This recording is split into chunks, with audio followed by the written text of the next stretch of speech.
So இதுக்கு பேர் என்ன நண்பர்களே, இது வந்து மூன் கேப்டஸ் அப்படின்னு வந்து சொல்லுவாங்க. மூன் கேப்டஸ்னால் என்ன அப்படின்னா, இதுவும் வந்து ஒரு விதமான சப்பாத்தி கல்லி வகையை சேர்ந்தது தான்.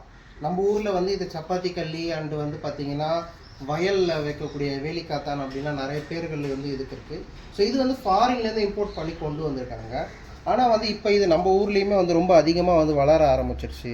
இதை எப்படி ஃபார்மிங் பண்ணுறதுனா, நாங்கள் வந்து ஒன்று தான் வாங்கியிருந்தோம். ஆக்சுவலி அது ஒன்று வாங்கியிருந்தது கீழே இருக்குது இல்லையா, இந்த பெருசாக ஒன்று தான் வாங்கியிருந்தோம். அது ரொம்ப நாளாக அதனுடைய வேரில் இருந்து பார்த்திங்கன்னா இந்த மாதிரி 1 2 3 வந்து தனித்தனியாக வந்து வர ஆரம்பிச்சிருது இல்லையா.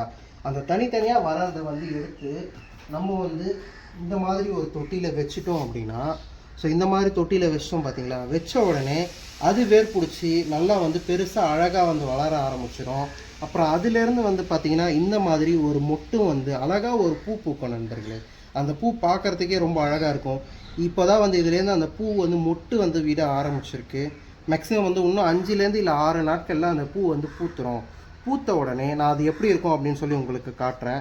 ஸோ இந்த மாதிரி தான் வந்து பார்த்திங்கன்னா அது நம்ம ஒன்று வச்சா அதுலேருந்து வந்து பார்த்திங்கன்னா இந்த மாதிரி நிறைய கேப்டஸ் வந்து வர ஆரம்பிச்சிடும்.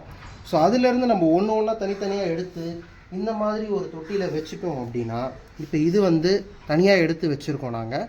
இதிலேருந்து வந்து பார்த்திங்கன்னா இந்த மூன் கேப்டஸ் வந்து பெருசாக வளர ஆரம்பிச்சிடும்.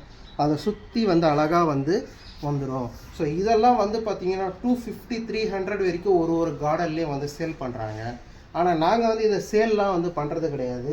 ஸோ இது மாதிரி அதிகமாக வரும்போது வேறு தொட்டிகளில் மாற்றி வச்சுருவோம். எங்கள் வீட்டுக்கு யாராவது கெஸ்ட்டு வரவங்க அல்லது இதெல்லாம் வந்து குழந்தைங்கள் பார்த்தா வந்து அவங்களுக்கும் வளர்க்கணும் அப்படின்ற ஒரு ஆசை வரும்.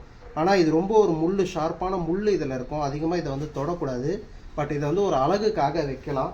ஸோ அவங்க கேட்கும் போதெல்லாம் நாங்கள் வந்து இது மாதிரி ஒரு தொட்டியில் மாற்றி அவங்களுக்கு ஒன்று வச்சு கொடுத்து அனுப்பிச்சிடுவோம் நண்பர்களே. ஸோ இதனுடைய கருத்துக்கள் என்ன, உங்களுடைய கருத்துக்கள் என்ன அப்படின்றது அண்ட் இதோட பேர்கள், இதோடைய பலன்கள் என்ன அப்படின்னு உங்களுக்கு தெரியுமா அப்படின்றத கமெண்ட் செக்ஷனில் தெரிவிங்க. ஓகே நண்பர்களே, பை பை.